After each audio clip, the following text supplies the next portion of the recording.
Myth है जिसको कायम किया जा रहा है कि शायद अमेरिका ने इतना असर रसूख अपना बढ़ा दिया कि ईरानी अवाम ने प्रेशर बिल्ड किया गवर्नमेंट के ऊपर कि आपको मुज़ाकरात के लिए आमादा होना चाहिए। ये आपको क्या लगता है, ये उनकी ज़ाती एक काविश है या अवामी प्रेशर के नतीजे में मुज़ाकरात के लिए ईरानी गवर्नमेंट तैयार हुई है?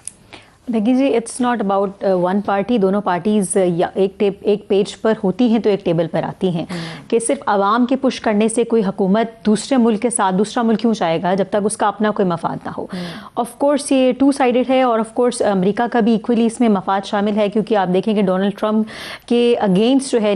54% जो अभी डोनाल्ड ट्रंप के हक में लोग नहीं है अभी लेटेस्ट सर्वे के अकॉर्डिंगली। सो डोनाल्ड ट्रंप की क्या वजूहात बनी, वो तो पीस मीडिएटर के तौर पर नोबेल प्राइज़ की तरफ बढ़ रहे थे और जनाब उन्होंने ऐसे क्या उनसे मतलब इक़दाम उठाए हैं कि जनाब कि उनकी अपनी जो लोग हैं डोनाल्ड ट्रंप के 54% उनके हक में नहीं वोट बैंक आया उनका।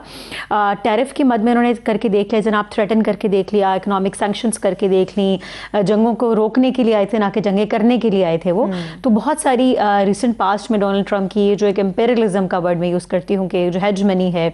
उसकी निस्बत जो है वो कोई भी मुल्क नहीं चाहता, किसी भी मुल्क की आवाम नहीं चाहती है कि वो हमला करे, जंग करे। अफगानिस्तान में जितने अमरीकी फ़ौजी मारे गए थे उसके बाद तो अमरीकी आवाम भी नहीं चाहेगी कि मज़ीद किसी और मुल्क पे हमला करने के लिए हमारे फ़ौजी जाएँ और मरकर आएँ। और जबकि आपने देखा कि अच्छा इकनॉमिकली स्पीकिंग वो टैरिफ के मद में किसी को थ्रेटन करने की कोशिश करते हैं जो कि कोल्ड वॉर की ज़ुमरे में आता है, तो जनाब वो सारे जाकर जो है वो चाइना के या रशिया के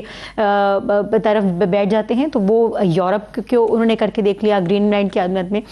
तो अब मज़ीद लोगों को जो है वो चाइना या रशिया के ब्लॉक में जाता जो है वो यूएस भी नहीं चाहेगा कि जिसको थ्रेटन करे वो जाके तो रशिया के ब्लॉक में बैठ जाए या जाके चाइना के ब्लॉक में बैठ जाए। मतलब हम ये समझ लें कि मुज़ाकरात की मद में अमेरिका भी बड़ी हद तक प्रेशर के अंदर है। अमेरिका ने भी देखा कि जनाब वो मज़ीद किसी को ऐसे थ्रेटन नहीं कर सकता और ईरान ना तो इराक है, ईरान ना तो वेनेजुएला है, ईरान है और ईरान ने हमेशा से जो है वो बराबर के साथ at least in terms of giving statements उन्होंने तो हमला भी कर दिया था कतर पे और बड़े वाज़ेह तरीके से ईरान ने कहा था जनाब कि हम अमरीकी बेस जहां जो भी खत्ते में अमरीकी अड्डे हैं हम उसको ज़रूर निशाना बनाएंगे अगर हम पे हमला किया गया तो ईरान किसी से नहीं डरने वाला था। ईरान ने पहले से भी कहा और हाँ ईरान ने अपना भी लेसन सीखा, गेन किया जनाब कि ईरान खत्ते में जनाब क्यों पाकिस्तान की तरफ ज़्यादा एकदम से इंक्लाइंड हो गया, क्योंकि अमरीका देख लिया उसने जनाब कि जब उसने ना सिर्फ ये कि अभी रिसेंटली ईरान यूएस कॉन्फ्लिक्ट में बल्कि उससे पहले ईरान इजराइल कॉन्फ्लिक्ट में भी उसने देखा कि जो इंडिया था खत्ते में वो तो इजराइल के ब्लॉक में था,